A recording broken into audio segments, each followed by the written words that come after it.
Yeah, and we're live. So, good evening to all of you who have tuned in from various parts of India and various parts of the world. We are starting with this new series on Z.Talks, and this is our first episode in the same.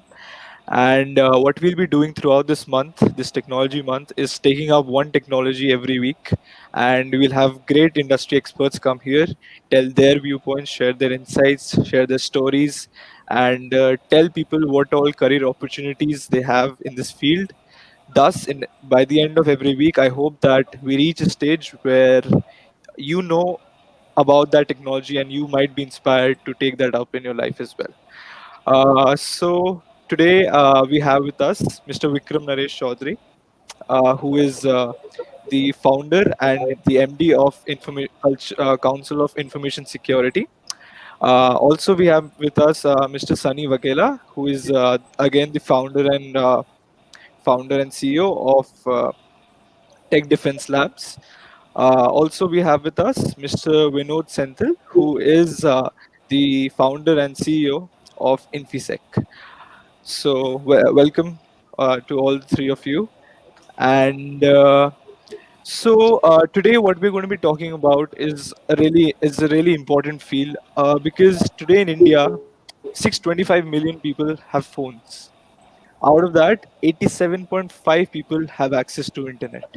Now, this is an asset. This is obviously an asset, but you know, in a very classy movie, it's said that with great power comes great responsibility. No prizes for guessing. It's Spider-Man, but we have with us here three superheroes in themselves. So, first of all, I'd like to welcome each of them, and I would like to ask each of them what inspired them to take this up to become superheroes of the internet world, and a bit about what they're doing currently. So we'll start with Vikram, sir. Okay, Karthik, I've been into soldiering for almost for 25 years. I was in Indian Army. I was basically a tank man. So almost about 16 years I served with the infantry kind of operation, and then with the tanks. Last say 8 to 9 years of my career, where I switched role. I realized that the focus of operations is shifting from the physical world to cyberspace. And with whatever background, I started building a lot of my education in military college of telecommunication, fundamentals of networking, and education on cybersecurity. I learned there, and worked with the Ministry of Defense for almost 5 years. I was in the group for Ministry of Defense, and my journey started from there, and it was a wonderful journey. And after finishing off I to civil life, and there I thought, let's further now.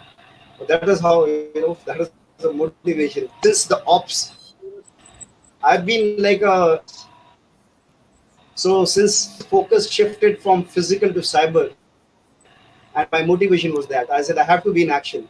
So that is how How easy or difficult or exciting was the transition from from the physical defenses to the to cybersecurity?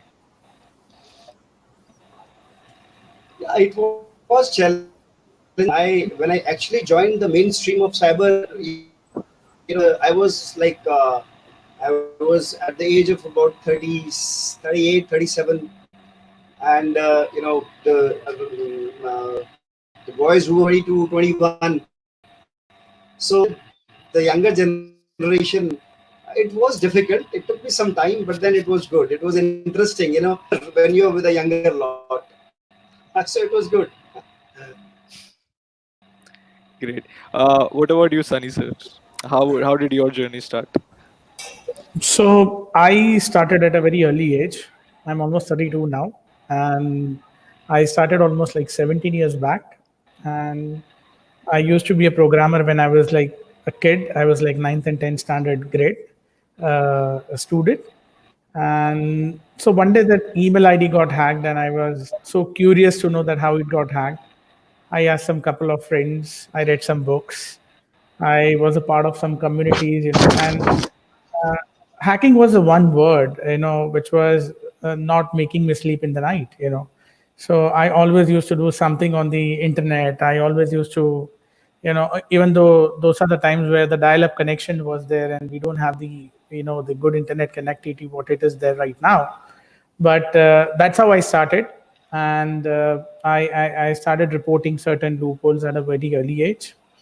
And I started working also even while studying my engineering background. I mean, engineering, stream, with some investigating agencies. So I got exposure to work with those agencies, and I played a very instrumental role in, solving this 2611, 26/8, which took place in Mumbai and Ahmedabad. And that's how my journey has started. So I started from a hacker background, and slowly I again became an investigator and a forensic guy. But then I realized after working with them for 2 years that no, this is not something which I wanted to do for the whole life. I again want to come back to the hacker community, and then I started my own startup in 2011. So before 2011, I was a consultant to a lot of agencies, and in 2010 end, you can say then starting of 11, I started Tech Defense. What we are doing is we initially were into the training vertical, cybersecurity training vertical for almost like 5 to 6 years, and for last 3 years we are into the consulting vertical. Great. We have our own security operations center, and we are catering to almost 220 plus customers and helping them to have a threat-free business environment. So we do VAPT, we do monitor their assets, we train them. And the best part is when it comes to the training vertical, because that is something which was a bread and butter for the organization for a couple of years. We started with our own, BTech and MTech and PG diploma with certain universities. So that's how we are taking or helping the InfoSec community to pursue their career in terms of the degree and not just a certification of the courses. So that's all my journey. It's been almost 10 years I'm into this cybersecurity now. Yeah. Great. Also, I would like to tell my viewers, Sunny sir was also the Times Man of the Year for cybersecurity. So he's done a Thank lot you. in this space already at this age. Uh, and now, Vinod sir, what about you? Hi, Karthik. So, such a pleasure to be connected as a part of this program, and it's such an honor to be along sharing the dais along with Mr. Vikram and Mr. Sunny. On cybersecurity front, it's such a honor to be a part of this. And interestingly, I also started way too young, but I'm a little older than Sunny is right now. So I'm 35 now. And interestingly, I also got started with, I used to be a fanatic about computer games. And there were a period where you used to play games with cheat codes and all that, which really caught my attention, all that. And eventually, over a period of time, I realized something. Say, for example, I have this mobile device. I kept it here. I go out and come back. The mobile device is not there. What does it mean? It simply means it's lost. Someone has flipped it. But apparently, imagine I have a computer with some confidential data in my hard disk, and there's an attacker who infiltrates into my computer, takes the data, copies it, downloads its local system, and I sit right in front of that same system, not even knowing what has happened on the background. This really struck me hard. This really, made me feel bad, and I started to feel ignorance is not a bliss. So there was a point in time I started to firmly believe uh, the most effective, there's a very interesting saying. They say the world's best security administrator is the best ethical hacker. So Correct. it simply means that if a police has to catch hold of a thief, he needs to know how he will do that. I mean, he needs to know the tricks of the trade. Likewise, I started believing that only when I know how attacks are done, I can be a warrior on the cyberspace to better prevent these kind of attacks. and that's how I got started. And apparently, I have worked close to around 8 companies before I started off my company. And the last company that I was working for was Semantic Corporation. And Semantic Corporation, I was heading their managed security services SOC division. And we had close to over 700 clients, scaling up all the way from 50 clients. And I was probably one of the early budding engineers from Semantic here in India, because it was a very small team back then. And I started believing if an attacker can gain access to one's computer and take off a data without even knowing, I started to firmly believe that the best part in one's life is doing what people say you cannot do, right? If an attacker says you cannot make your data secure, I really want to prove him wrong. That's how I got into this domain, and I think I've still been doing that. And interestingly, I represent this company called Infosec. We are primarily cybersecurity services organization. We also started similar to Sunny's story. So we started as training, then moved into consulting, and today we are into products as well. When I say products, again into cybersecurity. So this is a quick background and how I got into cybersecurity. Thank Great, you. great. So today, what we're seeing, a lot of youngsters are getting inspired by watching, those thriller movies where the X factor is still the cybersecurity person, and by shows like Mr. Robot, everyone today wants to go towards this field. But the problem is today everyone knows, most of the people know how to hack their neighbor's Wi-Fi, but they don't know what the cyber laws are, which are in place, which could harm them in some at some point of time. So if you could, any of you could just briefly, maybe Sunny sir could briefly tell us, tell our viewers especially, who most of them would know these kind of things but don't know the cyber laws or the things that should inhibit them to do so. So considering the skill set to become the hacker is decreasing day by day. That's what I believe, and that's the reason, if I would even ask my cousin, does he know hacking anybody's Wi-Fi? He said yes, sir, I know that, I have this AirWatch, I have this Airmon, I have this Kali Linux, which are available on the internet, and I can easily do that. But while you are doing this, or while you are hacking into somebody's website, reading certain tutorials, it's completely okay. But we have a law named as Indian Information Technology Act, which exists in India for last almost 20 years, right? There are certain amendments which have been made, and the latest law came into the picture in 2013, and the another amendment in 2015.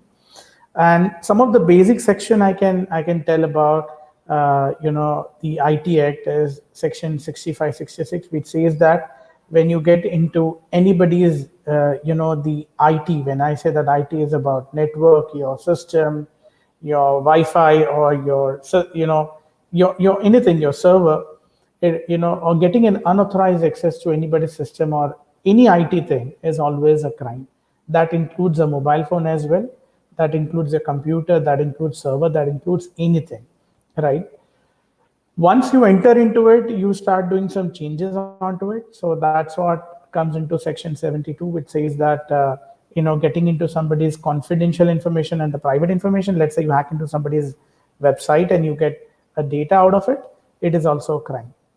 And the another section is section 6566, that says that tampering with somebody's the information is also a crime. So even if Personal you go information. hack into the Wi-Fi, then apply a default ID password on the router, and you change that ID and password, and supposedly you get caught and the forensic investigation takes place, then I'm sure you're liable under all those three sections.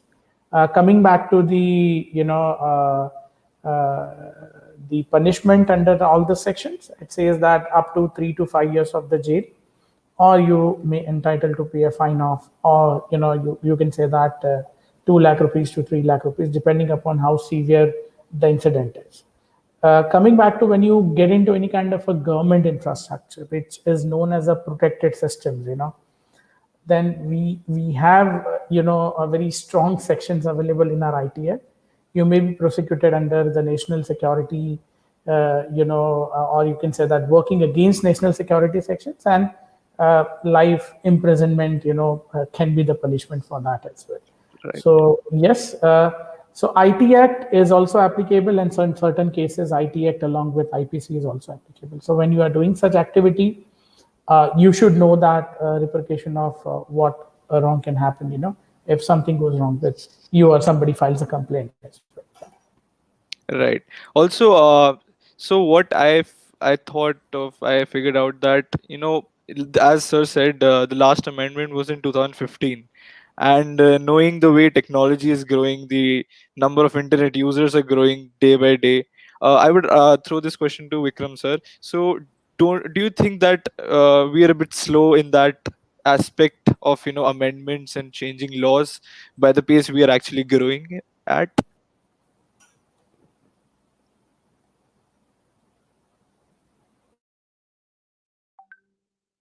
I guess, sir, you've muted yourself. Just unmute once. Yeah, Yeah, can you hear me? yeah, yeah. We can. Okay. What I'll say is, we are not exactly slow. Rather, this field is so, it's so fast moving.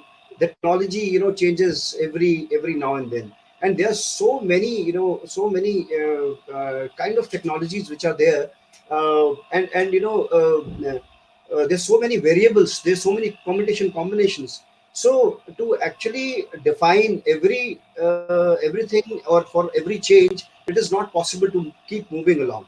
So the better way is, which government is doing, of course. Now we are going to be shortly getting our new draft, uh, uh, that we bring out the broad parameters, and there are subsections which take care of, the crimes under that, whereas each and every, type of, act of, offense, which cannot be defined.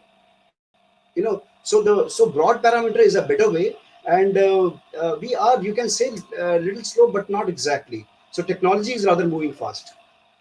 Great. Yeah, makes sense. So I'd also like to tell my viewers that after we're done with our questions, we'll also take up a few questions from the comment sections. So please keep on posting your questions, and our team at Zubi would choose the questions that they feel should be taken up.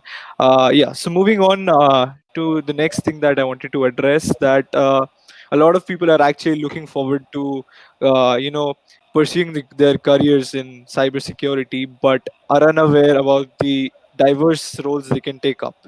So, maybe Vinod sir, can you tell our viewers a bit about the different career opportunities they have in defensive and offensive security both? Maybe a brief view about what they are. Absolutely, Karthik. Thank you for the opportunity. Great. So, talking about cybersecurity careers, the scope is huge, right? And there are even areas that we don't even realize at this point in time that we might really require cybersecurity, right? So, for example, let us take a quick example. 5 years ago and today, how many of us go to railway station to book railway tickets? How many of us go to movie theaters to book movie tickets? How many of us book it online, right? So, how many of us pay our telephone bills going to a kiosk, or we pay it online, right? So, everything has a substantial transformation. When the technology has this kind of I mean, they call this era as a digital transformation era, right? So, at this point in time, it is also important we upgrade ourselves in terms of cybersecurity practices and controls, and how we start to adapt. And we have to be very agile and contemporary. When I say we have to adapt, because say there's a company that I had met 2 months ago. When we talk about cybersecurity, they say we have an antivirus and we have a firewall, we are safe. On a very broad level, that is an understanding majority of end users have. But honestly, attackers, they look at things totally different. You might have a firewall, you might have an antivirus, you have a UTM machine, UTM box, everything, but still there are high chances you can get compromised, right? So let us take a quick example of you going booking a movie ticket, right? You use a computer. PC or laptop or a mobile device, right? Say you are using a computer, so you require operating system security, right? Number two, it is connected to through a network. You require network security. It is getting connected to a cloud. You require cloud security. The cloud data is being pulled from a S3 bucket or some kind of a database on the backend. Database security. The whole thing happens over protocol security, right? And this whole application is designed application security. Talking about mobile, Android, iOS security.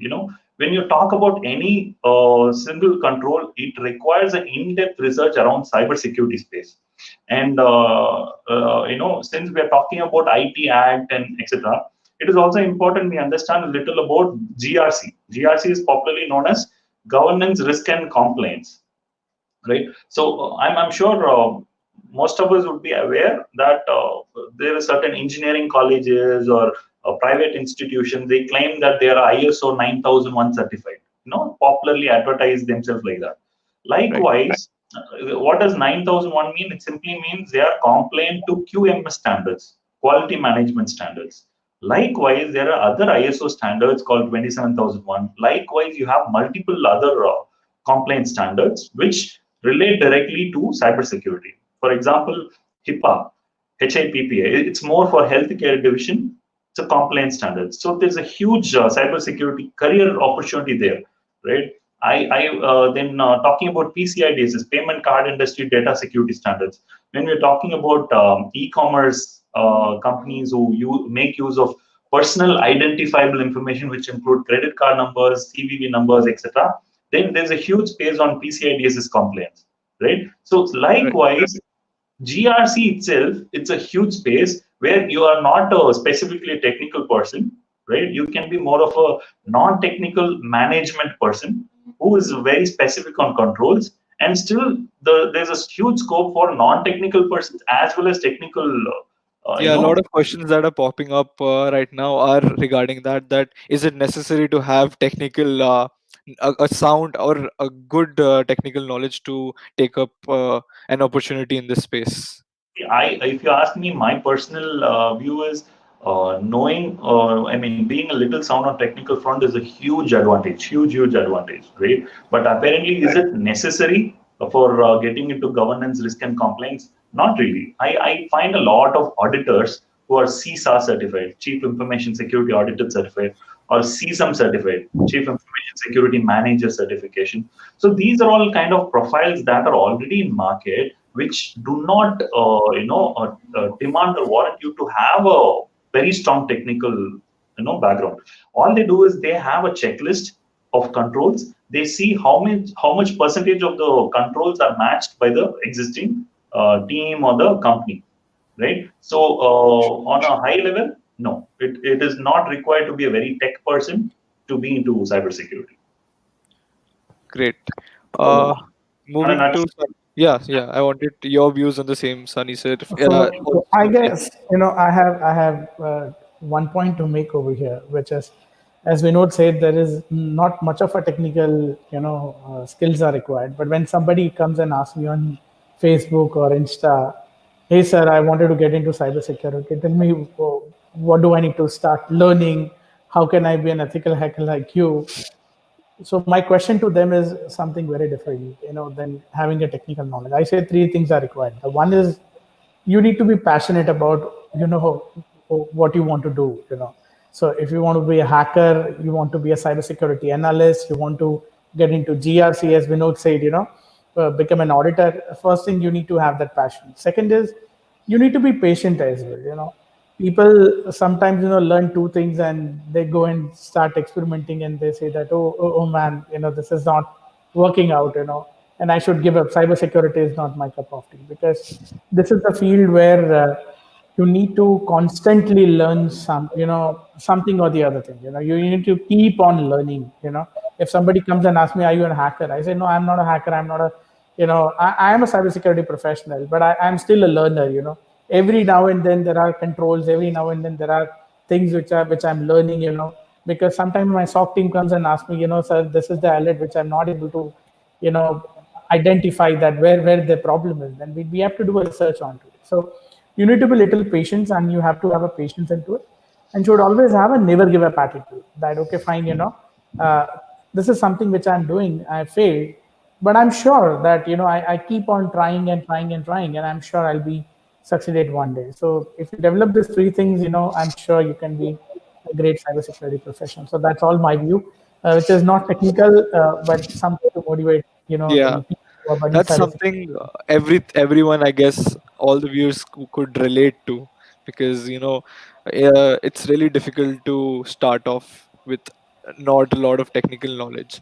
Moving to Vikram, sir, what is your view for cybersecurity Yeah, as a field? Karthik, and where Vinod has brought out a point that there is a lot of scope, for the people who are into management also. Management today, like I've been into defense, and I was dealing with the all the defense PSUs, like people like Bharat Electronics, Bharat Dynamics Limited, Hindustan Aeronautics. They are big giants, and they are technology guzzlers, and they have good technology teams. They are guys who are handling their data centers and a whole lot of technology which they are using. But unfortunately, their best of technical guys have a very little idea about security. They are into technology, but they have a they don't have much connect with the technology. So one part is understanding or having a mindset of a security guy or a hacker. That is one of the most important thing. And second is the interface between the top management and the technical guys, so the middle management. The guys have to have an understanding of what is a need of security. Making these guys at the top level understand that why there is a requirement of investing into security is a big battle. Those guys at the bottom layer, they are raising a human cry that I need a manpower who has these certifications. I need so and so assets to secure our complete infrastructure. But to make those guys on the top understand actually there is a need or not, it's a big gap. So what I feel is that whereas you have the technical guys, there is also a need that the people who are sitting on the middle and the higher echelon also have to have an understanding of what cybersecurity is all about. Okay, this is what I wanted to add out of my experience. Right. So I guess this discussion did give a lot of people about a viewpoint on what they can do, what all fields they can move on to. But moving to something that is more current, and I've had a lot of questions on the comment section as well, and we are well on our course to discuss this as well. In this point of time when the world is, or I would say, especially at least India is in a lockdown, and we're all quarantined, and there are a lot of problems that are coming into the cybersecurity space because of this lockdown and because of the virus that has spread all across the world. So a few of the problems were regarding Zoom, which was there, and a lot of phishing cases were also coming up, as mentioned by Sunny sir earlier. So, what do you think is the way forward? What all problems are you facing nowadays? So, if you could discuss it with our viewers. So I think I should start. The moment the lockdown is announced post the Janta curfew, Yeah. uh, a lot of CISO friends started calling and started asking. The first thing is how we can make sure that people are going to work from home securely, because there are companies where they have almost like 10,000 employees, and it is not possible for all of them to give them the laptops. So the companies are forced to tell their employees to work even from their personal laptops as well. So when you talk about the personal laptops, obviously there are security leaks, and there are not much security or reasonable security controls are in place, like an antivirus or a firewall. So on the other side, what started happening is people started sending the fake emails in the name of COVID. So you get an email saying that we can tell you what are the fresh cases in your city, and the moment you click on that link, it asks you to go to a website and take away all your credentials. Along with that, as people started working from home and their computers are not patched properly, the hackers started sending ransomwares and malwares to the computers so that they get an access to their computer. But ultimate goal of a hacker is not to gain an access to their personal computer, but through their personal computer, how they can actually gain an access to certain, you can say that the corporate data, or get an access to their, ERP, or maybe their couple of, the enterprise applications, what they've been accessing from that laptop. So this is what is the current scenario which started happening. And so the question by the CISO is all about how to work securely. So I suggest that, even if you are working from home, you should always have a great antivirus or the good antivirus in your computer. Should connect only to your company website, or ask your company to get you a VPN or a secured VPN, so that you have a secured connectivity to connect to all those websites. And make sure that you should not click on any links or any untrusted emails like this, and download something, which is coming from an untrusted sources. Yeah. Over to Vinod and the other panelist. Yeah. So maybe Vikram sir could give us a few insights of the problems that are coming up at this point of time. Karthik, actually, when this whole thing started, what Sunny has brought out is very right. Actually prepared for this kind of eventuality. And there was right. We were we've been working on our own private cloud. It took me just before in 22nd was the first Janta, and we were working from home about 10 days before that. We had taken a call that there's no requirement. Whereas talking to my friends who were who had actually adjusting to the situation. Once you sit down home, though it's very easy to say that you can access the cloud and your resources, but a whole lot of people are not actually people have not adjusted or maybe organized themselves or in a cloud environment to work on. So there were problems. Right. Coming to Vinod sir, we also have. Wait. Okay. Just we'll come to these questions later. Yeah. Am I audible now? Yeah. Yeah. Right. So, Zubi, thanks for this question. And I think there is a very important statistical data that I want to share here. There's a interesting data. It says most of the attacks, when you're talking about cyber attacks, right? 60% of the attacks actually are done by criminals, with the malicious intent. Rest of the 40% of the attack is actually done by insiders, not even knowing that they're committing a crime. For example, say there's a new movie that gets released. Okay, what happens is that day people try to get it available on torrent and make it a point that they download it from torrents and watch the movie, right? There's nothing called free lunch. So there are high chances that the file that you're watching, the movie file, is not just a file, the movie. It might contain something malicious as well, right? It might be a trigger that is like a sleeper cell that is lying safe in your system until it is asked to do something, right? Likewise, there are popular companies who are coming up with controls specifically for work from home, specific environment. So when we're talking about products like Zoom, WebEx, GoToMeeting, these are all popular products, right? So Right.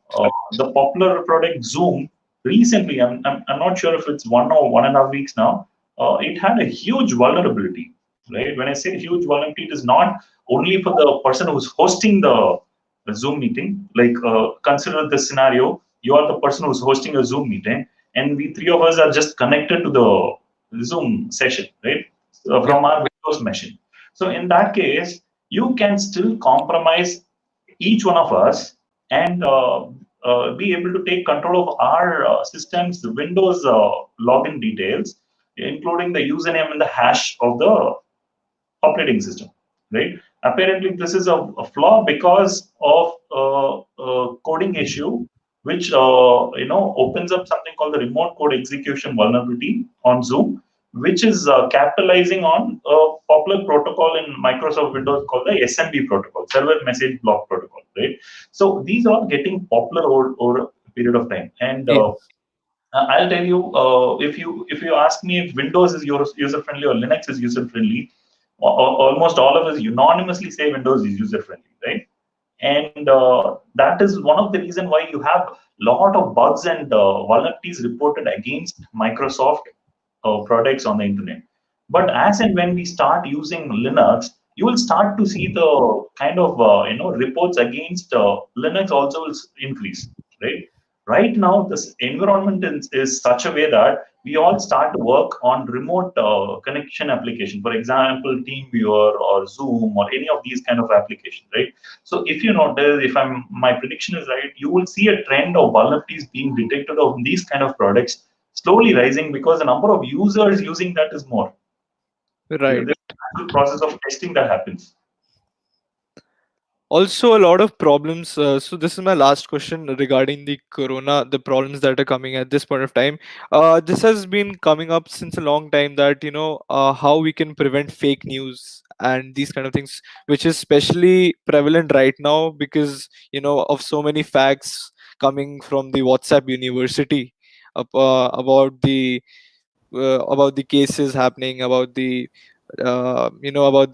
people throwing stones at policemen and at the doctors. So how can we prevent something like this?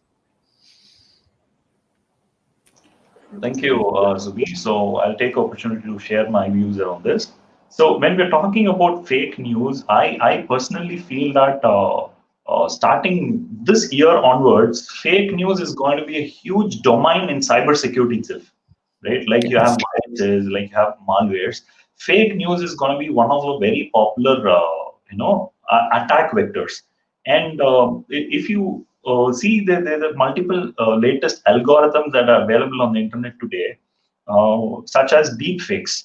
So deepfakes is a popular algorithm with which one can morph a person's photo in a matter of few seconds. And it's not Right. just that. It is possible that one can morph a video in just a few minutes, right? Imagine an end user who has access to a device like this morphs, say, Donald Trump, and he wages war against China. There's a video which talks like that, right? Yes. It is certainly possible, and the accuracy of the video is so high, the precision is so high that it's going to be really hard for the end users who hardly have any idea of technology to identify if it is the actual one or the fake one. So as and when these kind of technology is growing, the fake news area is growing, there is a huge area that will emerge from the cybersecurity companies. The big giants will come up with products as a natural process of fighting against these kind of popular ones. Right. Also, Vikram sir, if you could add on to that. You're on mute. You're on mute. Yeah.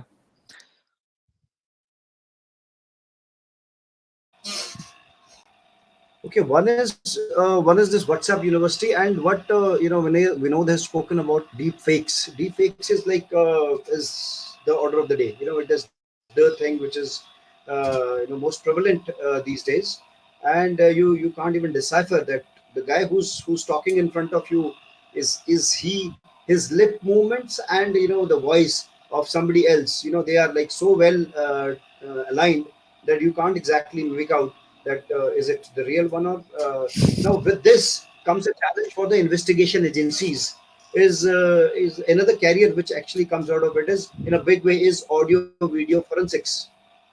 Though it is already existing, but in times to come, the way this fake messages, fake pictures, fake news, fake videos, the way they are getting prevalent to influence the psyche of people, it can lead to many things at a lower level, at the highest of levels. Because I was just going through one of the videos like what Vinod just mentioned. Donald Trump talking about waging a attack. Similarly, there's a video a old video about Obama. He was giving a speech to his nation, which was completely fake. So how do we fight it? So what I feel is that another carrier which emerges out of it is also the audio and video forensics. So not only investigation but also development of tools from within the own country. Yeah. Okay, right. I guess Sunny sir, would you want to add on to that, Yeah. or we can Yeah. take up the question? Yeah, yeah, So, as Vinod and Vikram said correctly, so I think to talk about the preventive measures, I believe the government is capable enough to prevent it. We have an organization named as NIXI, which is a National Internet Exchange of India, and almost all service providers are a part of it. Just to add, something on top of this, I, along with there are certain, investors, we are developing an app also which would actually find all this fake news from the groups of WhatsApp, Telegrams, online, I mean the online mediums, and it would actually identify, or it would actually report it to Nixie, and Nixie could take an action in a such a way that this can be prevented from an internet service provider itself. So, just to tell you this, this problem is not there only in India, the problem is across the globe. But how the other countries are responding to such fake news? So, I'm a sister studying in UK. She downloaded one of the pirated movie. You will be surprised to know this. She downloaded one of the movie. The moment she downloaded a movie from a university network, she got an email saying that she has to pay a fine of around like 50 to 100 pound के बीच में कोई था, right, because you downloaded this movie and which is actually not you violated this XNX and so this thing.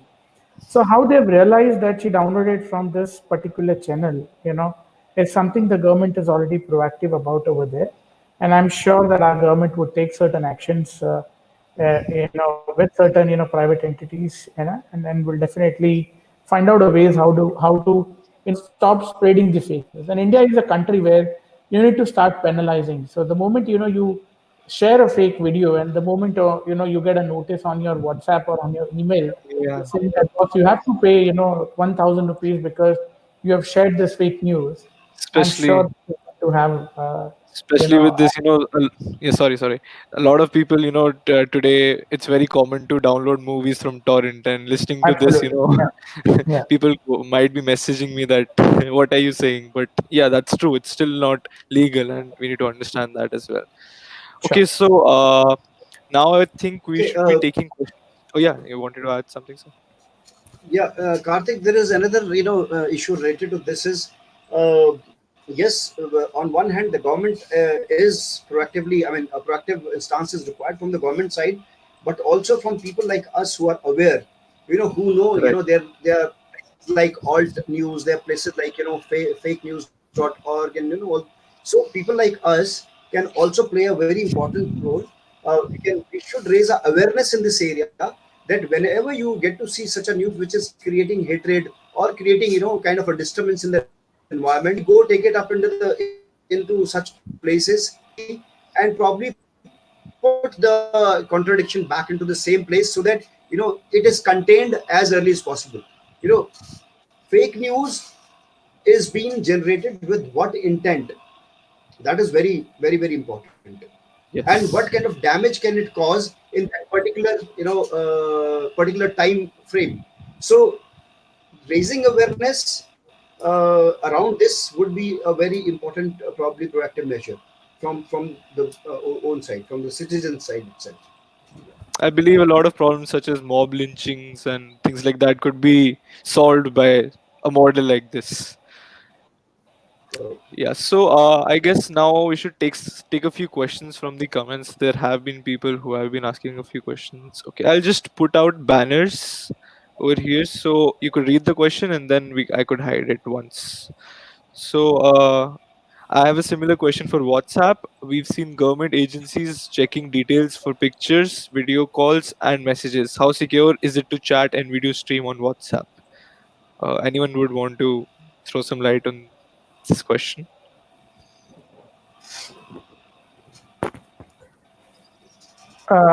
See, I mean, I can answer this question in a way that India is a country where the government can pass any ordinance at any point of time. Yeah, So, like one day you have been said that the privacy is your fundamental right. On the second day, you are passing the ordinance saying that the government is giving the power to almost 11 odd agencies to monitor everything.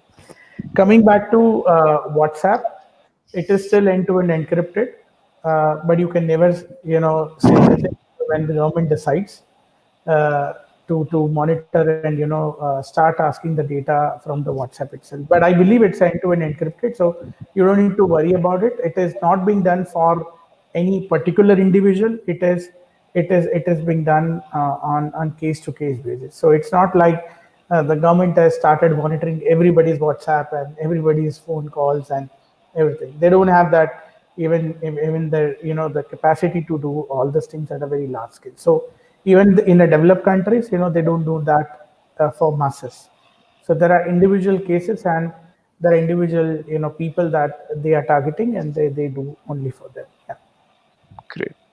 Okay, so next question is this. So, in the current Indian cybersecurity ecosystem, how important are certifications like OSCP and the others? Like, I would like to add on like CIH and all of these that are coming up for getting a job. These certifications are quite expensive for a middle class Indian. Hence, this question. Yeah, I can take. Maybe Vinod, sir. Yeah, yeah, sure. So, I understand there are quite a few certifications like OACP, etc., which are kind of way too expensive, especially for a fresher, right? But honestly, with the last 15 years of my experience, I have been seeing people who come from a very humble background, who do not have any certification, but the kind of skill set they have are unmatchable. I have been to IITs, I've been to RECs, etc. But the kind of skill set that individual who comes from a very humble background, and what he does is he spends all his day and night only in his computer, right? And I also find, there are quite a few people who do not even have any graduation. They are college dropouts. But the kind of skill set that they have on this domain is unmatchable, right? And there are a lot of opportunities that I get to sit with them and learn from them. It most likely is like that, right? So I don't feel there is any connection with the certification and the knowledge. But there are companies who are very big companies who have a necessity that you'll have to have a certification. Why? For example, let me quickly address you that. Say I'm in FISEC and a company like Wipro pays me 1 crore rupees for taking care of their security, right? Would they be okay in me having a fresher to take care of their security? Not No, really, maybe. right? So I'll have to put a senior person, or on the other case, I'll have to have a fresher and I have to make sure he has some certifications so that I can actually talk to my client and say, hey, look at this. This guy is a fresher, but apparently he's unmatchable. He also has these certifications, and hence he has done. He has a proven record on cybersecurity space. He's not a regular fresher, right? And if you notice, popular sites that get compromised, etc., most likely the age group of people who do this, infiltration attacks, they're very young kids. If you read about the news that came like 4 months ago, there was a attack that happened against NASA, where the attacker managed to pull in very confidential design information from the intranet portal of NASA from internet. And interestingly, I started to read more about the attacker. It ended up to be a girl who did this attack. Number one. Number two is this girl was a 12-year-old girl, right? And as and when we read about it, she's able to bypass quite a few antiviruses, firewalls, etc., and then get access to the right confidential information. So I believe that certification and knowledge are apparently there is no comparison there, but just to get yourself equipped and to let the market know that you are industry ready, it is definitely important that a third party trusted agency authorizes and certifies you that you are so and so certified with this skill set. Right? I think the certification is otherwise a waste paper to be thrown inside the dustbin without the actual knowledge around it. Yeah. Right, right. So I guess we have another question.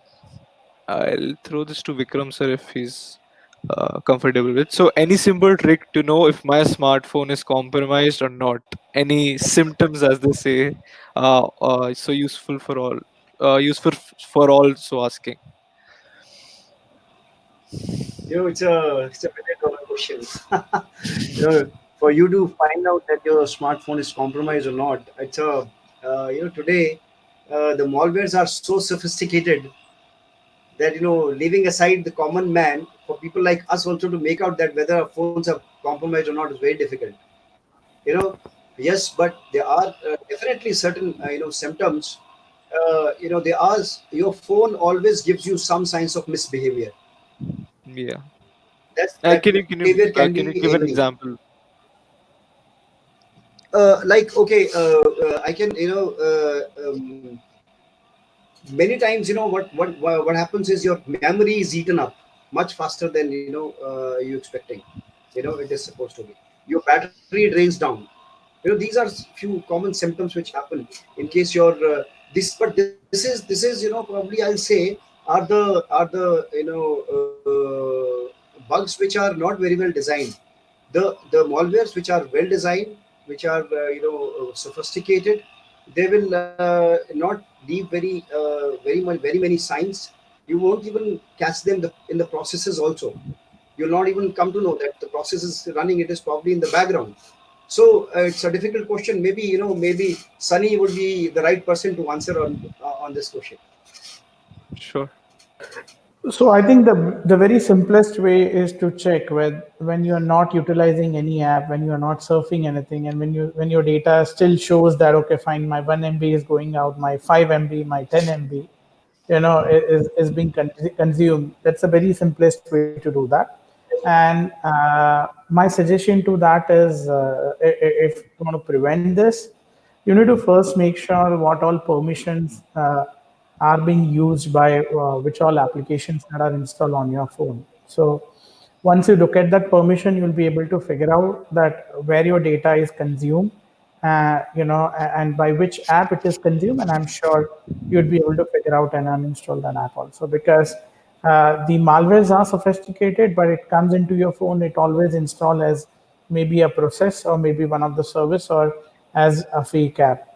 So you'll be able to figure out this service or this fake app definitely out of checking all those stuff as well.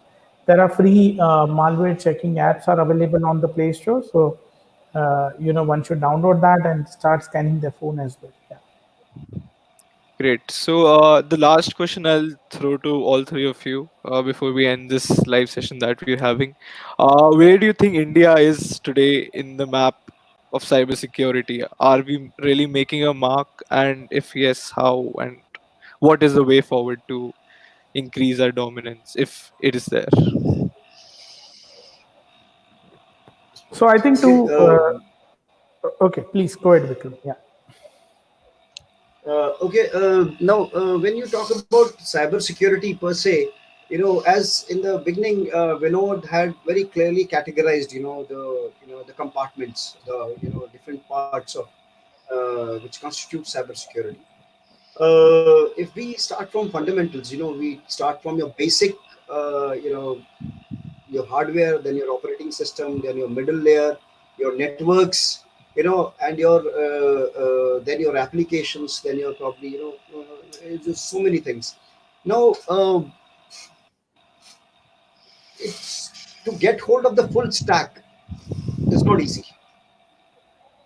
So, what is most important when we talk about our country as such? So, where we are lacking today, uh, we talk about say infrastructure security. We How many of us? I mean, are we making our own router, switches, firewalls? The basic hardware itself, where the configuration, simple configuration flaw can lead to compromise. Okay, fine, you buy it. you put everything in place. When you go for, Sunny and Vinod would know very well, when you go for the vulnerability assessment, penetration testing in the organizations, you'll find, not even the passwords are correctly placed. Leave aside the configuration. So on one side, the hardware, the operating systems in that is not yours. On the other side, we are seriously lacking in the training part of how to configure your resources well, harden them well, and then putting the layer of security on top of that. That is one part.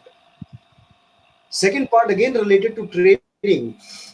Now, what understanding of your own systems? What is getting inside your system, organization, and what is getting out of your organization?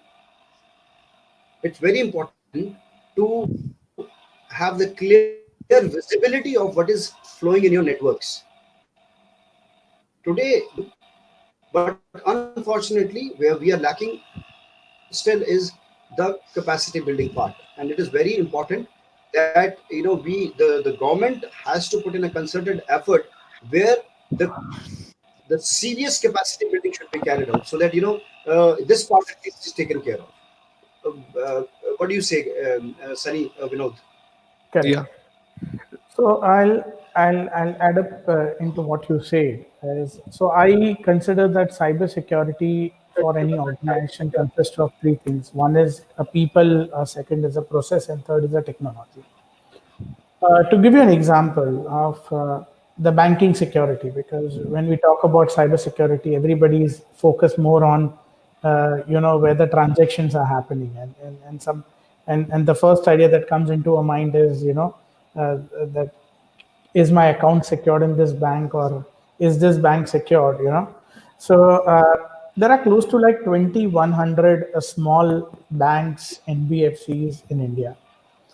uh, till the time the Cosmos Bank case occurred in India, they never realized that there has to be a comprehensive framework which all those small banks should follow. There are framework for the big banks, but even RBI did not realize that there has to be a framework which should be followed by these banks also, because these banks are also taking almost like 30-40% of the total business in this particular BFSI space. Then after the framework of this RBI ka framework of cooperative banks, SEBI came up with the framework, and now slowly and gradually, I feel in the coming years, we will have framework for small and medium-sized companies as well to follow. Right, we'll have a framework for enterprises also to follow. So I'm sure that there are so many compliance standards and there are so many frameworks are going to come into a role, right? And cybersecurity is definitely going to increase. But the second point that I wanted to make over here is to change the mindset of the people.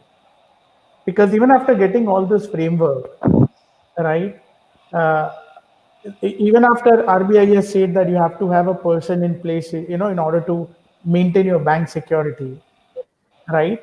There are certain people, there are certain, the mindsets you can't change, because when you go to a client, because this is a very normal thing that I always hear from my client is, hey, Mr. Wagel, I want to be compliant in 1 month. Now imagine catering to such a big bank, and I want to comply to all cybersecurity controls in 1 month. Would you be able to do that, right? And if you don't do that, India is a country where there are so many vendors are available, and they tells you that, oh, we give you a compliance for the sake of compliance. So people have to change the mindset. They don't have to do the compliance just for doing the compliance, but they have to do the actual compliance. And if you look at the developed countries, the foreign client, they even comes and ask you, say, Sunny, mera ye control nahi hua hai. Now tell me, how do I do it? How do I make sure that the access is not, this is the policy that you have designed, after 3 months, this is not working out. And here, when you design a policy for a client, they won't come and ask you even in 2 years or 3 years of the time, "Hey, I'm okay with this policy. I'm okay with what is applicable to my organization." But they didn't look at what is the industry maturity, how the industry is actually growing in this particular space. So I think people's mindset needs to be changed, and I'm sure India is going to get a lot of framework. We are also getting data protection regulations. Uh, so that says that if data misuse and data breach happens, even if you follow the reasonable, security practices and a lot of things, or if you might not have followed this, then they are entitled to pay fine of 1 crore to 5 crore per organization. And for big companies, they have defined it can go up to 2% to 5% of the total turnover of the company. I'm Something sure. like what Europe is doing, Yeah, Farhan? absolutely. So I'm sure कि जब India में ये आ जाएगा, I'm sure this people will start adapting the standards and the framework, and the importance of the cybersecurity will definitely increase. Perfect. Any concluding statements from you, Vinod sir? I just like to add quite a few points here, Zubi. See, when we talk about individuals like me and you, we are keen to talking about certifications like OACP, the quick example that we got in the comment, right? OACP or the CCNA. These are all popular certifications that individual wants to gain to represent him on the market, right? To make him more marketable. Likewise, there are organizations, and these, I mean, each of our organizations today have certain kind of compliance requirement and say this company is ISO 27001 certified. This company is PCI DSS certified, which means that you say you're establishing a fact to the end users that you are making sure the data that you save about the end users in your systems, your network, your processes are securely handled. Clear?